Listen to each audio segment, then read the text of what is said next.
자, 그러면 이제 네. 어제 발표됐던 주택시장 안정화 대책을 한번 살펴봐야 되겠죠. 시간 없으니까 바로 한번 모셔보도록 하겠습니다. 네. 건국대학교 부동산대학원 박합수 겸임 교수 나오셨습니다. 어서 오세요. 네, 안녕하십니까. 네, 안녕하세요. 네. 항상 음료는 바카스만 드시죠? 아, 제 별명입니다. 바카. 네.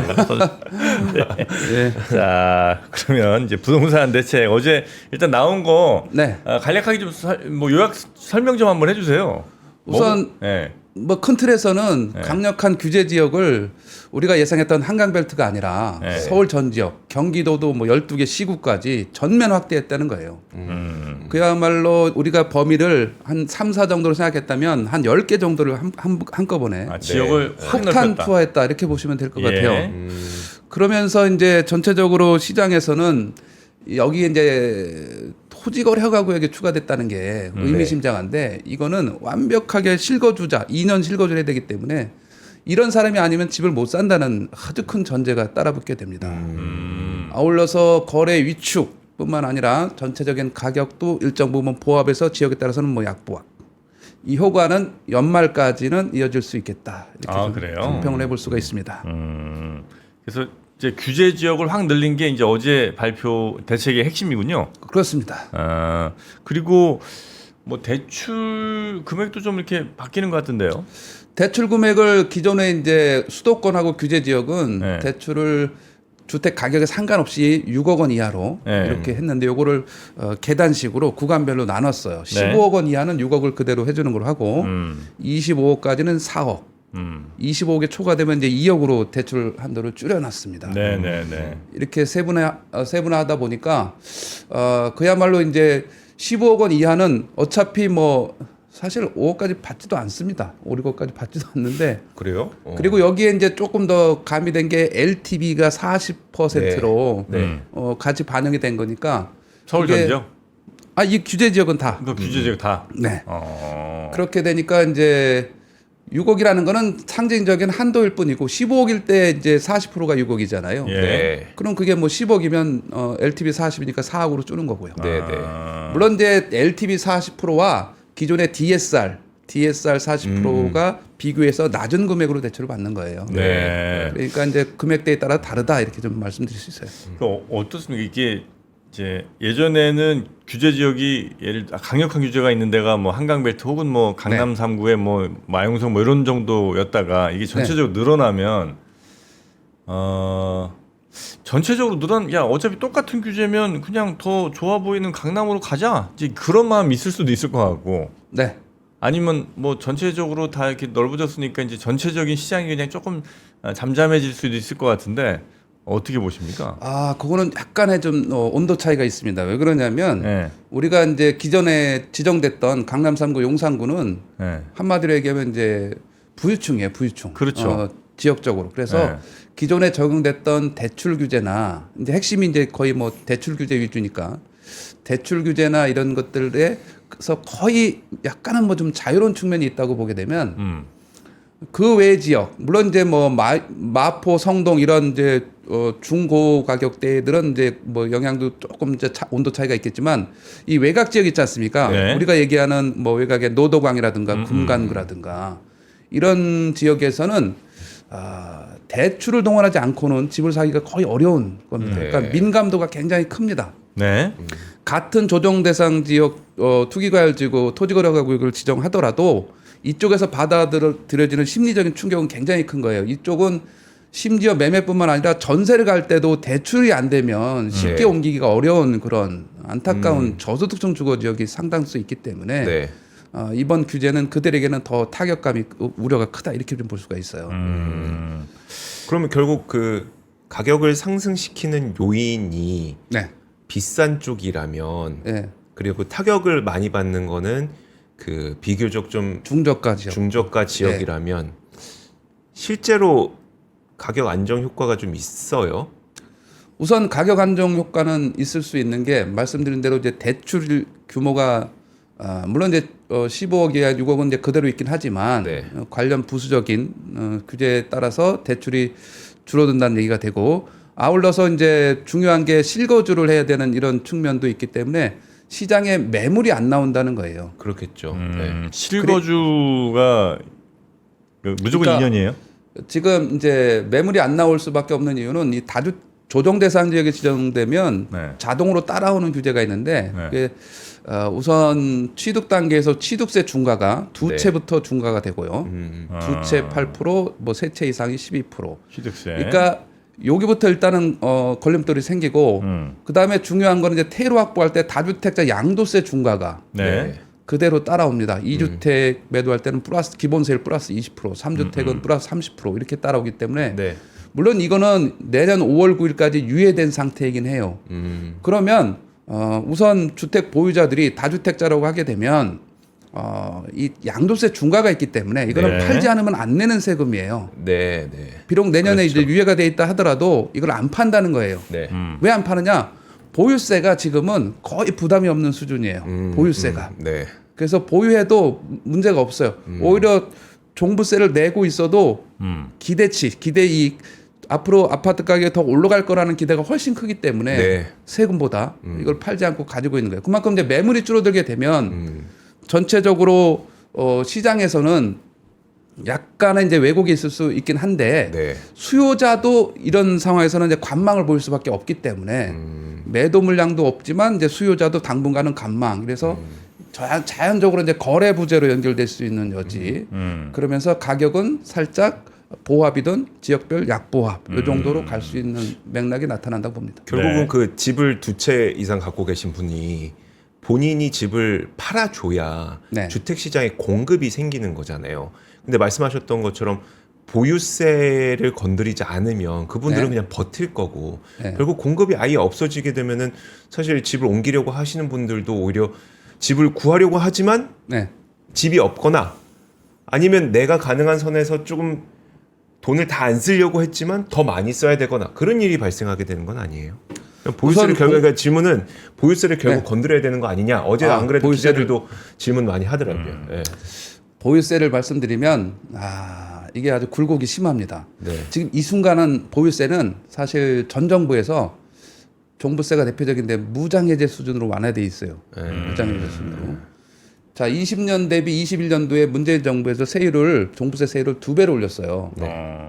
0.5에서 2.7인 거를 1.2에서 6%까지 네. 거의 뭐 다주택자를 그렇게 2배 가까이 올려놨기 때문에 그때 급등을 했는데 그거를 다시 원위치 시킨 거예요. 네. 전 정부에서. 그러다 보니까 이제 롤러코스터를 탄 거죠. 가령 강남에 집 두 채 뭐 공시 가격 한 50억 정도 가지고 있다고 가정하면 이 사람이 재산세 포함해서 21년도에 최고로 많이 낸 게 한 1억 3천만 원 정도 됐다는 거죠. 네. 지금은 이게 3천만 원대로 줄어져 있어요. 3천만 원대. 그러니까 앞에 1억이 사라진 거예요. 그래요? 예. 그래서 보유의 부담이 사라졌는데 자, 이거를 이제 높인다고 가정하게 되면 또 하나의 이제 문제가 발생을 할 수가 있어요. 무슨 문제가 발생하냐면 지금 세제가 보유세를 강화하게 되면 퇴로를 확보해서 거래세를 완화해 줘야 돼요. 그렇죠. 네. 그래야지 팔고 나가는데 맞아요. 지금은 무슨 문제냐면 둘 다 강화되는 거예요. 다주택자 양도세도 강화돼서 강화됐죠. 말씀드린 대로 뭐 최대 이제 최고 기본 세율이 45%니까 30% 더하면 3주택 이상은 75%에다가 그 75%에 또 10%가 또 지방소득세니까 숫자상으로는 82.5%를 내야 되니 네. 누가 팔겠습니까? 둘 다 강화를 하게 되면 거의 안 팔 수 있는 문제가 생겨요. 그래서 보유세를 강화한다는 취지가 나타나게 되면 반드시 이 양도소득세, 양도세. 거래세를 중과할 게 아니라 대폭 완화해서 퇴로를 확보해 줘야 됩니다. 네. 그래야 이게 시장에 매분이 나오면서 회전을 시킬 수 있는 거지. 네. 보유세만 강화한다 그러면 가장 먼저 이제 이게 나타나죠. 조세 저항이 강력하게 네. 나타나죠. 그렇죠. 네. 예. 이 조세 저항은 네. 그러니까 부자들만의 룰이 아니라 집을 한 채 가지고 있어도 네. 보유세가 조금 오르잖아요. 네. 굉장히 조세 저항이 심각합니다. 그래서 질문 드린 게 아니 말씀하셨던 대로 보유세를 높이고 그 네. 양도세를 낮춰줘야 퇴로가 되는데 네. 왜 양도세를 그러니까 그 강화했지? 그러면 네. 이거는 보유세를 안 건드린다는 얘기 아니냐? 지금은 뭐 이제 정부 당국자들도 보유세를 검토한다고 하는데 자, 보유세를 당장은 세율 조정이라든가 이런 거는 거의 할 수가 없어요. 현실적으로. 네. 이제 법이 통과돼야 되니까. 그러면 지금 당장 할 수 있는 보유세 강화는 현실화 정도의 수준에서 딱 할 수 있는 게 두 가지 정도가 있는데 첫 번째는 지금 전 정부에서 낮춰놓은 공정시장 가액비율이라는 게 있어요. 네. 요거는 이제 일종의 이제 과표에서의 반영 비율이라고 할 수가 있는데 이거를 대통령령 시행령으로 60에서 100%로 운영을 할 수가 있어요. 네. 중간이 이제 80%잖아요. 문재인 정부 시절에 80%를 매년 5%씩 올려가지고 22년도에 그렇죠. 100%가 되는 현실화한다는 때였죠. 거죠. 네. 근데 이거를 23년도에 새 정부가 들어오면서 이제 22년도에 들어왔죠. 22년도에 들어오면서 이거를 최저인 60으로 낮췄어요. 왜냐하면 세율을 못 낮추니까. 네. 그래서 아까 1억 3천만 원 내던 사람이 8천만 원대로 떨어진 거예요. 그거 하나로. 100%인데 40으로 내리니까. 네. 자, 그래서 요거를 중간인 80% 정도로 올릴 수 있는 거 하나를 할 수 있어요. 네.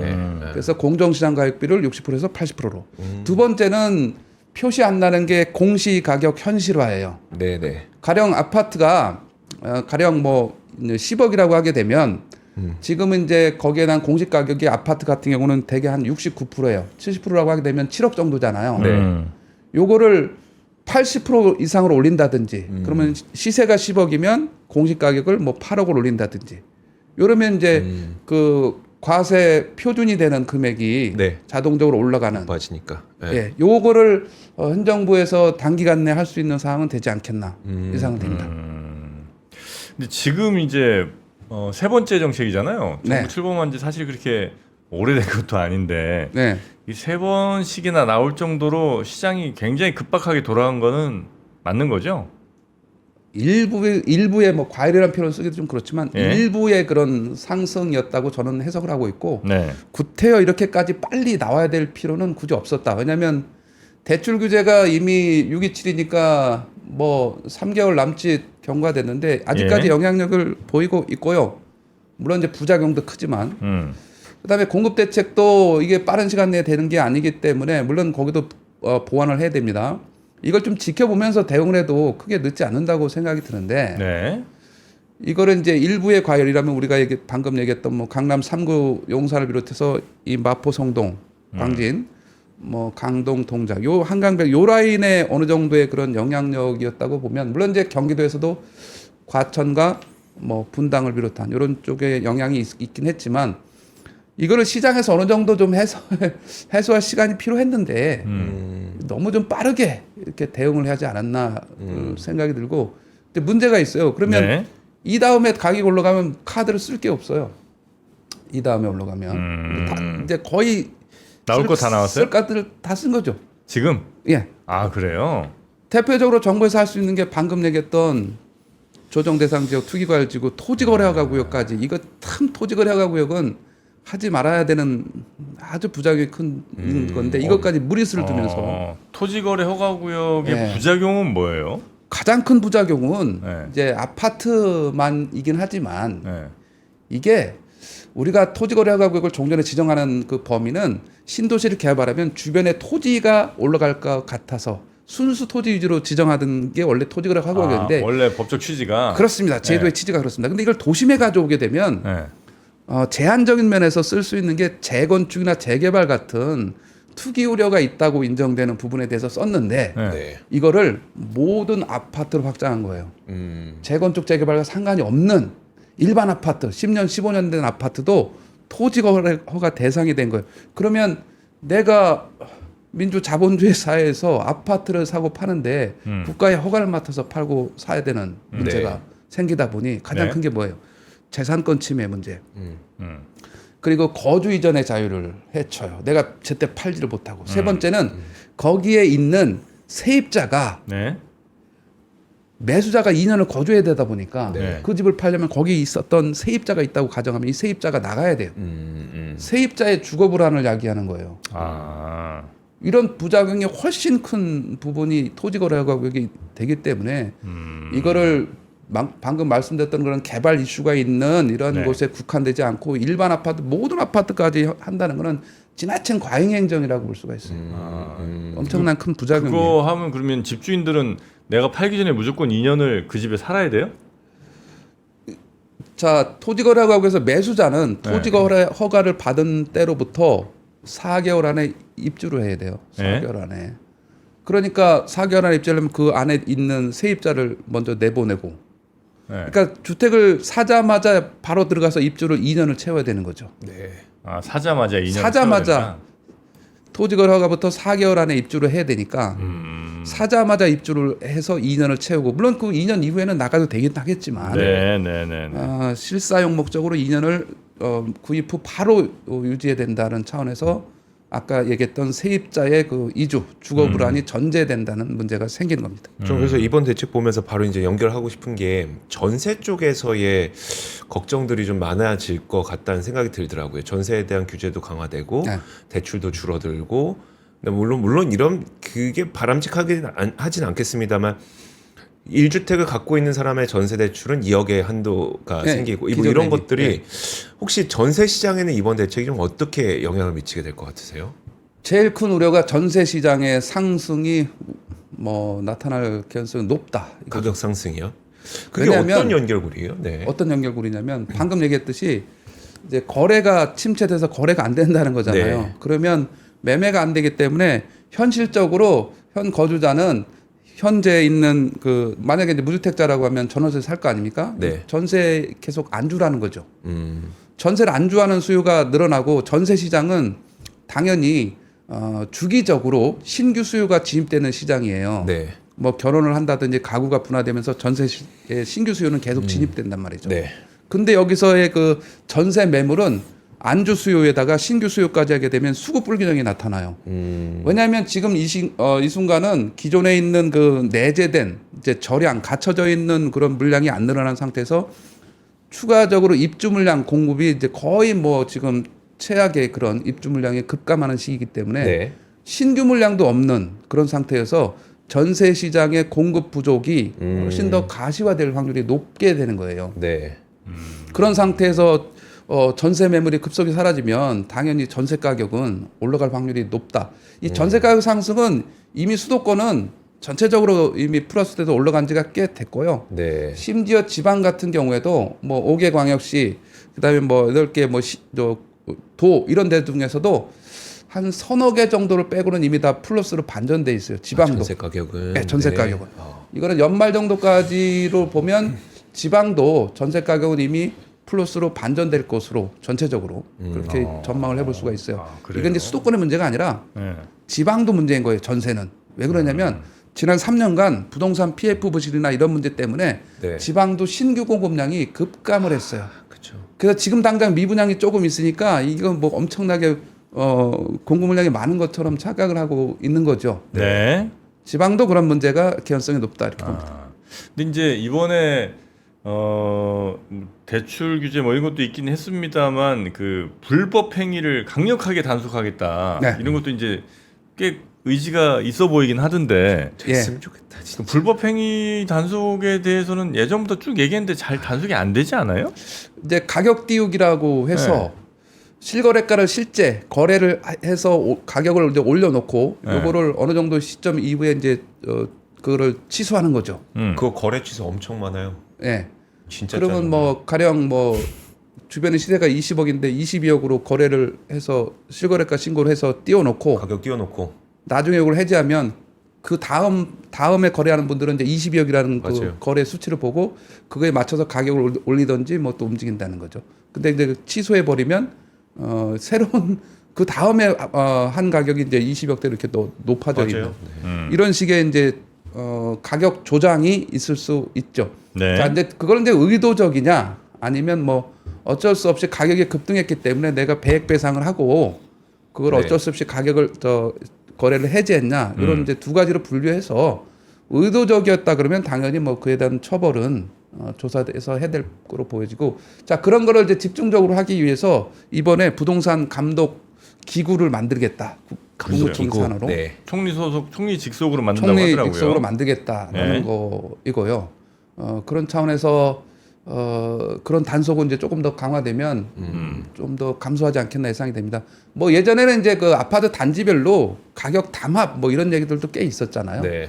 이런 분위기는 공정거래를 위해서 궁극적으로는 사라져야 된다고 보여집니다. 네. 근데 구체적으로 좀 어떻게 그런 걸 단속할 수가 있어요? 신고 기반이에요?